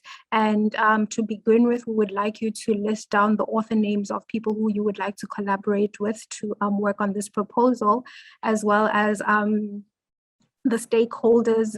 The stakeholder type that you represent. Are you a government official? Are you from civil society? And one thing we would want is for you to definitely, as Kirsty had emphasized in her presentation, which is that Nexus is definitely about collaboration and breaking down silos. So if you do not mind, as we had mentioned, if you would like to collaborate with someone in the group, please do share your name via email, and we will send emails to connect you to the relevant people who you can present with. So here is just a general guide of how this proposal will work and what benefits you will get from it. So essentially, the proposal will allow you to leverage the knowledge that you learn through this training, but it will also allow you to identify an innovative action, a project or program that connects food, water, and energy nexus in your jurisdiction. So for you to complete the proposal, we have ensured that the presentations and the recordings from this session are available in our resource folder. And one key resource that I would like to flag is that we have included a policy guide to allow you to,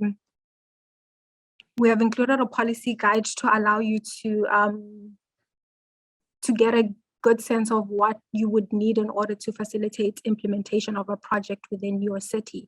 And most importantly, we've also drafted post-session surveys, which you have been receiving, as well as will continue to receive throughout the program, which have questions that will prompt some responses to this proposal. And this template can be found in your resource folder under the proposal template folder, and it is available in English, in Portuguese, as well as French. Would also like to lastly add that further support for practitioners who have great proposals and are offering some of the top solutions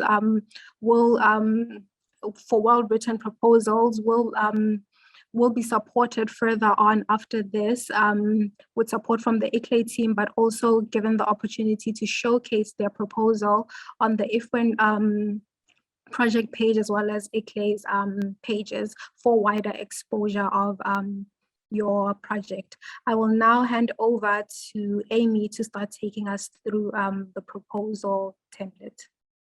Thank you. So we start with the background section. So this section corresponds with the second question in the week 1 post-session survey. So in this box, there's a space for you to add any facts or figures that you think are relevant to set the scene for the rest of your proposal. We've added a list of examples, but you're welcome to use any information that you think is most relevant. Don't feel that you need to stick to this list. The second question in this section also corresponds to a question from the post-session survey from week 1. So you can look back at the challenges that you thought of then and include those that you feel that are most persistent in your city. And building on this, we then ask you to name the challenge that you would like the proposal to focus on and write a value statement to go with this challenge. So this should include your main goals and your priorities for tackling the challenge. So moving on to section 2, this is getting started. So here we would like you to think about each component of the food, water, energy nexus, as well as nature and GBI, and think about the challenges for each of these categories and either ongoing or proposed initiatives to address these challenges. And the post-session surveys will also help you here, as you've already answered questions or are just about to answer questions on challenges relating to these categories. Just an important note, due to the nature of the nexus, we understand that you might like to use one solution for more than one category. So you're very welcome to do this, and we'd encourage you to look at this solution from multiple different angles if you do that. There are also 3 optional questions for each category. So this gives you a chance to think about the key stakeholders involved, available resources and resources that are missing that you think would help you tackle the challenges. And so back to you, Chakidi. Thank you, Amy. So then the third section of the template is about visioning, and here we would like you to explore some notes that you may have made from question 1.3 earlier in this template, and propose a project that you can effectively address, that you can effectively implement to address the issue. So the questions we would like you to respond to are what is the vision for your proposed project, but also to then briefly describe what project you would like to present in order to achieve that vision. And then from there, we would like you to also link back to some of the innovative ideas that may be shared through the training program. So we will be asking you to collect some ideas from everyone's presentation that you think are quite relevant for your context that you would like to include in your suggested program or project, as well as once you've written that down, to identify what makes it relevant or what links it to your city. We'll now hand over back to Amy to go through the planning section. Yes, so this is the planning section, and it's designed for you to think sequentially about the stages of implementation to tackle your chosen challenge and meet your goals at each step of the process.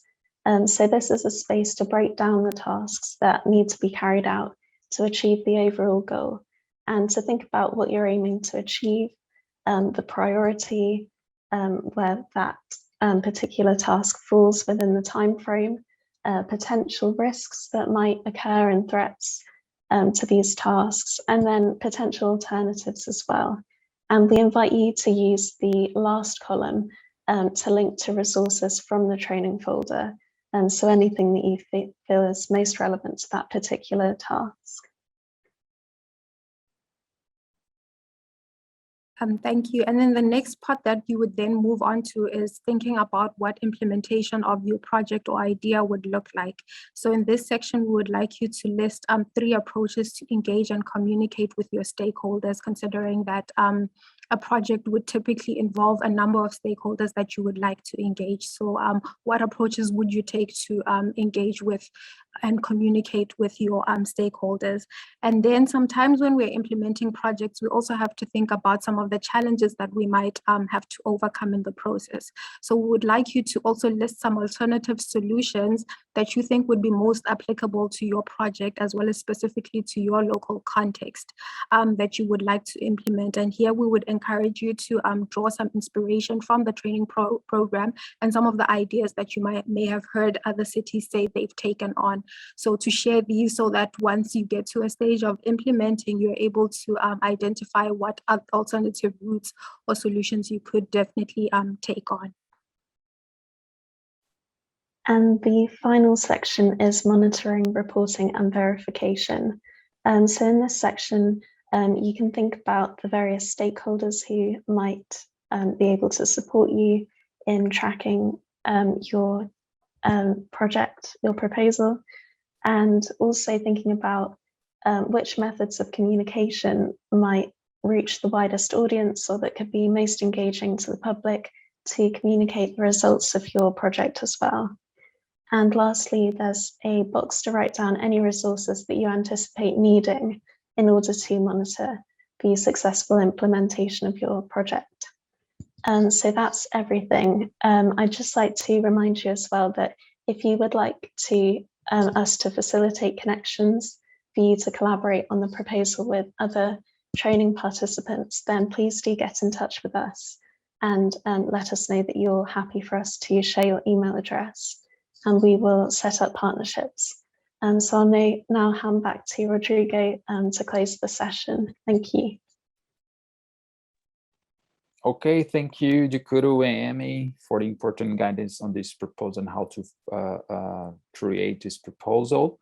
And before closing the session, I would like to get a feedback to you. Actually, you have access to the chat and you can follow the conversation that is happening there, but I will get a short feedback about the initiatives people highlighted that is happening in their city. Someone said landfill gas to energy is happening there, production of biogas as well from cow dung, solar lamps and solar powered electricity for communities. Someone said something very important, which is rationing. So the demand side approach is very important to reduce the consumption of energy and water. Again, solar power, through the implementation of renewable energy sources such as wind, this time in solar as well, clean energy, septic tank based biogas projects. So someone said something about water treatment, waste to energy plant, solar lamps. There are many initiatives coming through the chat. You can check by yourselves, and then I will go directly to the closing session, the closing statements.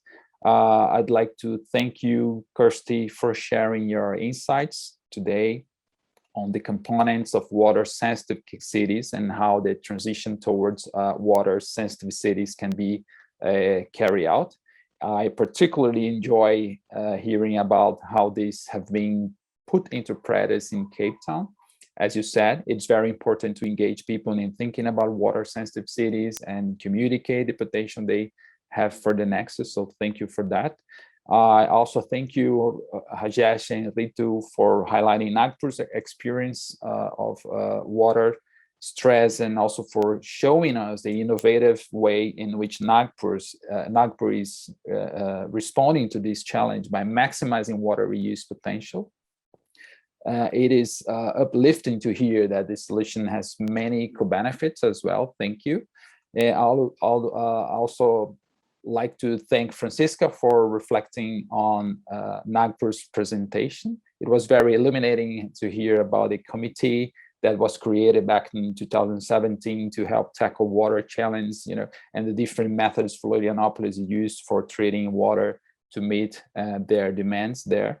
So I'd like also to thank Ali for drawing our attention to the energy nexus in cities. It is great to hear how the SUNX modeling framework can support urban development strategies. And I completely agree that it's important to harness and capture synergies between different domains in order to meet sustainability goals, right? And next, I'd like to thank Laban for sharing the situation in Kisumu and the challenge faced by your city. It's great to hear about the solutions being implemented, such as microgrids and electric modes of transport there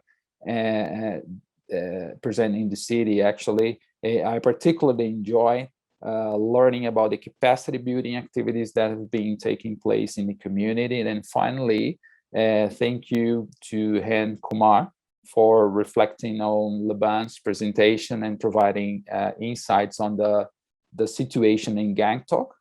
And it's very interesting to hear that Gangtok are using unconventional energy source, and always great to know, to have knowledge exchange between different cities. So thank you all. And now I'd like to ask the audience to take 10 minutes to reflect on the survey and respond. Your answers are of great value to us in understanding the different perspectives of different people on some key issues related to water and energy in your city. So I would appreciate it if you could briefly answer the survey that's available on the link in the chat. Let me see, already there. Yes, okay. Someone can share the question, the post. Okay, I just got the message. We are running out of time, so today we won't have this exercise. So that's it for today.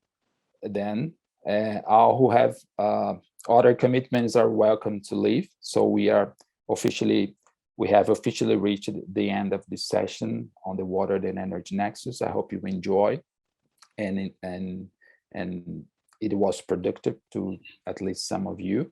And all who still have additional questions can remain in the room and engage with the coordinating team in our post-session discussion. So I'll give 1 minute to those who need to leave, and then we'll stay for a few more minutes for discussions in our unofficial post-session. And thank you all, and see you all next week to discuss Nexus solutions in cities. Thank you. Sorry, could I just quickly add something, Rodrigo, to your Sure. comment? Although we won't give time in this session to respond to the post-session survey, we are going to put it in the chat quickly right now so that you can take about 10 minutes of your own time later on in the day when you are able to please just go through the survey and respond to the questions. It's just 3 questions that are related to the session, and then the rest, and then the last one is just for any clarification that you may need. Okay, thank you, Jakuro. And now I hand over the floor back to Puria for final statements. Thank you, Puria. The floor is yours. Thank you so much, Rodrigo, and thank you all the presenters and the participants. It was a great session. I was really enjoying the session, you know, trying to connect the food and basically water and energy, particularly with the focus on water and energy. So, like, to me, in my perspective, it just started, right? Now we have just had a quick discussion on Nexus, a little bit on food, water, and energy today. And I believe the actual training is going to start from next week. That is my impression. And I'm very excited about the upcoming sessions. And I would like to thank all of you for your active participation, for the comments that you provided, for the questions. I also saw that Shakti Singh was providing some useful information from City of Gangtok. Just for your information, Shakti was the Lord Mayor of City of Gangtok up until recently, and he's one of those local leaders with hands-on experience, you know, and we've been hosting him in other sessions under the Suji initiative as well.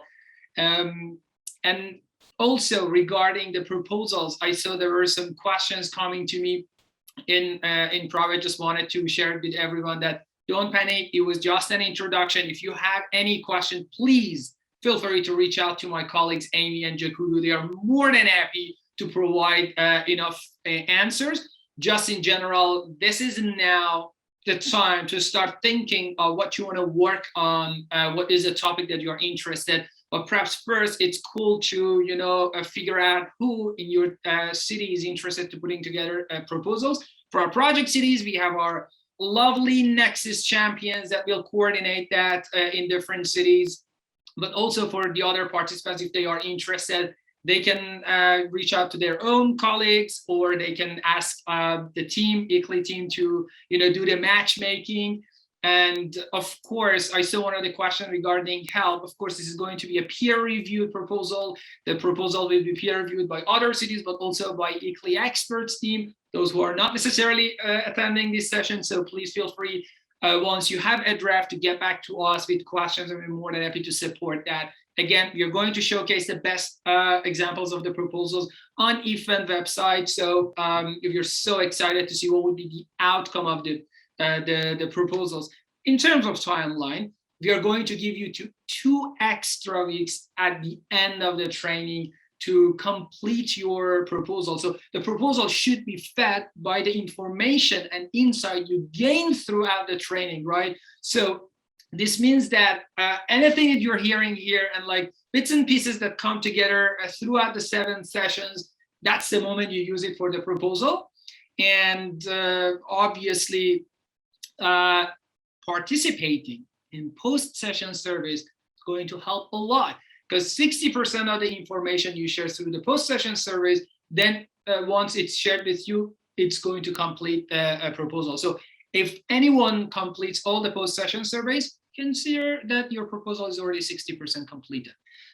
So that was the only point that I wanted to share. I also received a very funny question from one of our colleagues. Just wanted to share with you. They were asking about my background, right? And no surprise, I'm an urban expert. I'm interested in the history of urban growth throughout the history of human being on this planet. This is the ceremonial capital of Achaemenid Empire during the Darius the Great. Established, and you know that Darius the Great was so much into library and books and architecture and stuff like that. So that's why I chose this background for today. I hope I answered the curiosity of you, but it was lovely to meet you again here. Those who need to leave after 2 hours and 10 minutes actually, please feel free to leave. And those who have time and want to have an informal exchange with the other colleagues and the moderator, please feel free to stay, raise your questions, and we look forward to meeting the remaining colleagues who are leaving now next week. Thank you.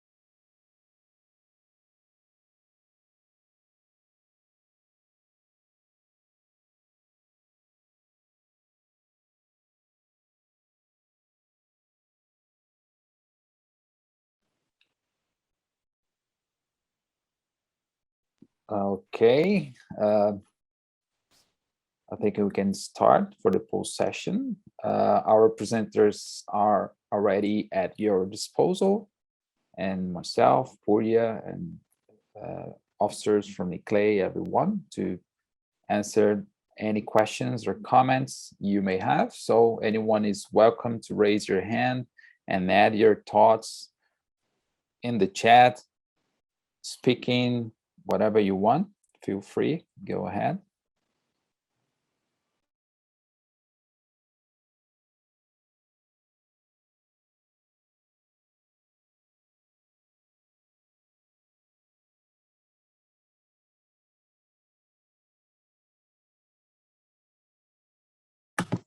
I have a question. Can I? Yes, please go ahead.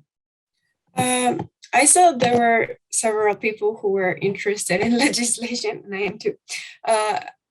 Is it a common thing that it's necessary for the Water, Food, and Energy Nexus that there is legislation that supports synergies in some way?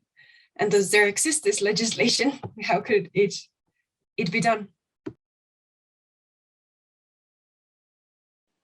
Okay, any of the, yeah, Purya would like to say something? I'm more than happy to provide a reflection on this question. But thank you so much for the question. I think what we learned as one of the key outcomes of this conversation today, that Christy also mentioned it explicitly, is about silo thinking, silo planning, and silo action, right? This means that there is a need for multi-level governance, both horizontal and vertical, when it comes to integrated resource management, including food, water, energy nexus. The challenge here is to break silos, but if you really look into this challenge, and if you really want to tackle that, we need to look into first institutional arrangement, and second, look into mandates and legislation. So basically, the reason that the political leadership in each local government and jurisdiction, their engagement in integrated resource management and initiatives at the nexus of food, water, energy is necessary is because they are well positioned to mandate breaking these silos. They are well positioned to come up with local legislation at a minimum to sort of promote cross-departmental collaboration. And obviously, this legislation is not only about just like promotion of cross-departmental collaboration, but also can impact this and underpin this type of collaboration through different means and tools. And one of them could be about setting aside budget for cross-departmental resources owned by all the relevant departments: food, water, energy, waste, environment, any relevant department, depending on the structure of each local government in any given jurisdiction. So for that reason, I believe for a proper and continuous exchange and collaboration and breaking this silo as a core challenge of tackling challenges in the context of food, water, energy is legislation, right? And I think it is not easy. It is not something that we can start changing overnight. First, we need to sort of mainstream this, and that's the reason the existence of champions, we call them NEXUS champions at the local level in cities, is extremely important because they can champion this approach, this mindset, and help this mindset shift at the local leadership team towards first institutional management, and at the same time, moving towards legislation that can underpin this approach. And that is basically the nature of innovative governance at the nexus of food, water, energy that we are discussing in the context of this project. Thank you. Thanks, Purya, for your thoughts. Laura, would like to add something? Yes. Hi, good morning, everybody. I just would like, I think Purya said almost everything I wanted to mention, but one thing that I would like to emphasize is that legislation usually helps you control and guide the actions within your jurisdiction. And there are several levels, at least here in Brazil, we have several levels of institutional and legal framework. So usually we work, probably I think Mexico is probably the same. We work from the national legislation down to state or provincial legislation to local legislation. And usually they should be in harmony, if you can use that expression. And they're often not. However, although many of these nexus-related areas are not within the local jurisdiction, you can act without necessarily having a legal framework. The legal framework can serve as a support, as a supporting structure to guide you, but it doesn't necessarily have to be something that will allow or not for you to start some sort of integrating policy. And it's also about resource efficiency, right? Saving and things like that. So you have to know about the legislation very well, and to a certain extent, according to to how sophisticated your solution might be. So you really have, or complex. So you really have to know legislation that can support you, so that you can identify what you can use in your favor, rather than prevent you from doing any sort of integration. And many of these integrative measures depend on operational stuff, you know, within the municipality. There are things that are related to your everyday work, to your routines. So they do not necessarily require legislation. For you to set up a meeting and participatory process, you don't need legislation. You can just do it. So it's important to know that you don't depend on legislation for many things, but you can use legislation. Yes, that's it. Just would like to add something else on this point. These agencies, despite, although they are, you know, they work in isolation, one agents for water and another for food and energy and as so on, they also compete for grants and for money and funding and you know, the budget. So sometimes they are competing to each other, and then it's not a good thing for the integration, you know, just like we are trying to provoke here. We need to think in a more integrated way and move from one silo thinking to, you know, a more integrated way of viewing these systems. And Laura said something very important, which is the social participation, the bottom-up decision making, the community participation in the decision processing and decision making, and also the policy making, actually.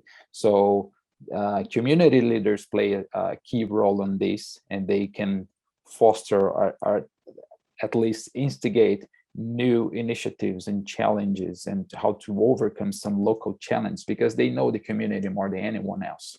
So we know our community more than anyone else. So that's why it's important to think small, to have greater impacts, and act locally to have global impacts. And GBI, I mean, green infrastructure, green and blue infrastructure, nature-based solutions play a crucial role on this, because you can grow your own food in your backyard.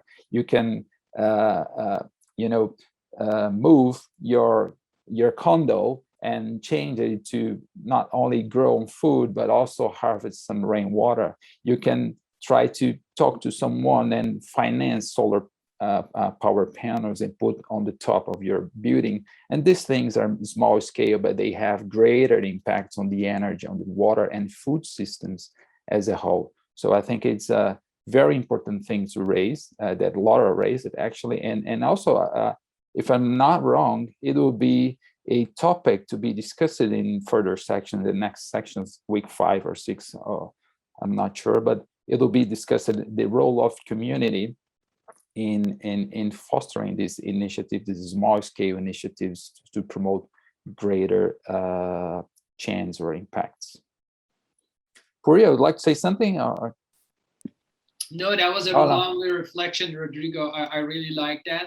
And thank you also, Laura. That was super useful. You always have something, you know, to add and put the cherry on top. I really appreciate that. There's just one quick thing I wanted to share with the participants, and my colleague, I would like to ask my colleague Amy to please share the link to the resource folder again for everyone.